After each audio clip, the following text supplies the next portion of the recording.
Hello అందరికీ, ఇది birthday vlog. Happy birthday అని అందరూ కామెంట్ చేయండి. మా మేనల్లుడిది బర్త్డే అయితే మేము అందరం వెళ్ళాము. ఇంట్లో అందరం కలిసి బర్త్డే సెలబ్రేషన్ చేశాము. వాడైతే చాలా హ్యాపీగా ఫీల్ అయ్యాడు. మా మేనల్లుడికి ఇంట్లో వాళ్ళందరితో కలిసి బర్త్డే సెలబ్రేషన్ చేసుకోవాలంటే చాలా ఇష్టం. అందరూ ఉండాలని అనుకుంటాడు. బర్త్డే సెలబ్రేషన్స్ ఫ్రెండ్స్తో చేసుకుంటే ఒక ఎంజాయ్మెంట్ వస్తుంది, అలానే ఫ్యామిలీతో చేసుకుంటే ఒక ఎంజాయ్మెంట్ వస్తుంది కదా.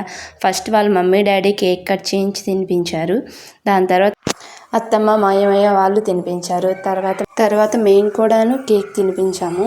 కాకపోతే కేక్ తిన్నాక నేను ఎప్పుడు కూడాను ఎవరి బర్త్డే అయితే వాళ్ళకి కేక్ అంతా మొహం మీద పుయ్యాలని నేను అంటాను.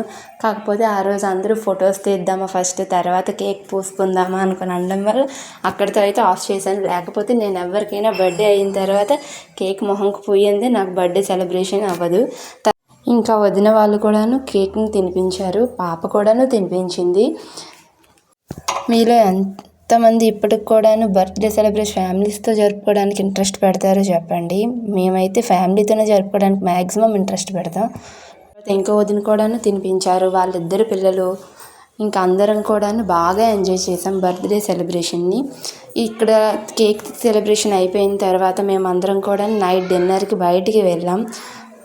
బాబాయ్ అయితే బర్త్డే విషెస్ చెప్పినట్టు ఒక కార్డు కూడాను ప్రిపేర్ చేసి ఇచ్చాడు. మా పాప ఫస్ట్ నుంచి ఇంకా క్లాప్స్ కొడుతూనే ఉంది. తను కూడా బాగా ఎంజాయ్ చేసింది బర్త్డేని. తను కూడాను వాళ్ళు బాగా కేక్ పెట్టింది. చిన్న మరదలు కదా, అందరూ బాగా హ్యాపీగా ఫీల్ అవుతారు. తర్వాత మేమందరం కూడాను క్లాప్స్ చేసాము. వాడికి ఇప్పుడు ఎన్ని ఇయర్స్ అయితే అన్ని క్లాప్స్ చేసామన్నమాట. 1, 2 అని కౌంట్ చేసుకుంటూ అందరూ కూడాను అత్తయ్య మావయ్య నుంచి చిన్న పిల్లల వరకు అందరం కూడాను క్లాప్స్ చేసాము. వాడికి ఇప్పుడు 23 ఇయర్స్ అనమాట. 23 క్లాప్స్ చేసి లాస్ట్లో హ్యాపీ బర్త్డే అని గట్టిగా విష్ చేసుకుంటూ వాళ్ళ అమ్మ అయితే చాలా హ్యాపీ ఫీల్ అయిపోయారు. వదిన చిన్న పిల్లలా చేస్తున్నారు కదా. తర్వాత అందరం కలిసి ఆశీర్వదించి డిన్నర్కి అయితే వెళ్ళాము. డిన్నర్లో ఫస్ట్ సూప్ ఆర్డర్ చేసాము. పలాసలో ఎసిబుగ్గ సరౌండింగ్స్లో కీర్తన రెస్టారెంట్ అంటే చాలా ఫేమస్. ఎవరైనా అటు సైడ్ వెళ్తే ఒకసారి ట్రై చేయండి. మేమైతే సూప్, దాని తర్వాత ఫ్రాన్స్ స్టార్టర్స్లో, ఇంకా వెజ్ తినేవాళ్ళు వెజ్, నాన్ వెజ్ తినేవాళ్ళు బిర్యానీ అని ఆర్డర్ చేసుకున్నాం. పాప కూడాను బిర్యానీ తింది. ఫుడ్ అయితే చాలా బాగుంటుంది. మీరు కూడా ఒకసారి వెళ్తే పక్కా ట్రై చేయండి. మీరు ఏ సరౌండింగ్స్లో ఉండి ఈ వీడియో చూస్తున్నారనేది కూడాను చెప్పండి. బిర్యానీ అయితే చాలా బాగుంది. పీసెస్ కూడాను మరీ హార్డ్గా లేకుండా టెండర్గా ఉండి చాలా బాగుంది. ఎక్కువ స్పైసీ కూడా లేదు.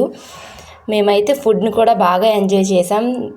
వాళ్ళు కూడా ఎంతమందికైనాను సర్వ్ చేసేటట్టుగా ఉన్నారు. ఆ రోజు వెళ్ళేటప్పటికే లేట్ అయింది, అయినా కూడాను ఫుడ్ అనేది వాళ్ళు ఎక్కడ కూడా కాంప్రమైజ్ చేయలేదు. ఫుడ్ అనేది బాగా అరేంజ్ చేశారు. మేము కూడా బాగా ఎంజాయ్ చేసాం. మీరు కూడా నా సరౌండింగ్లో ఉంటే ఒకసారి పక్కా ట్రై చేయండి. బాయ్.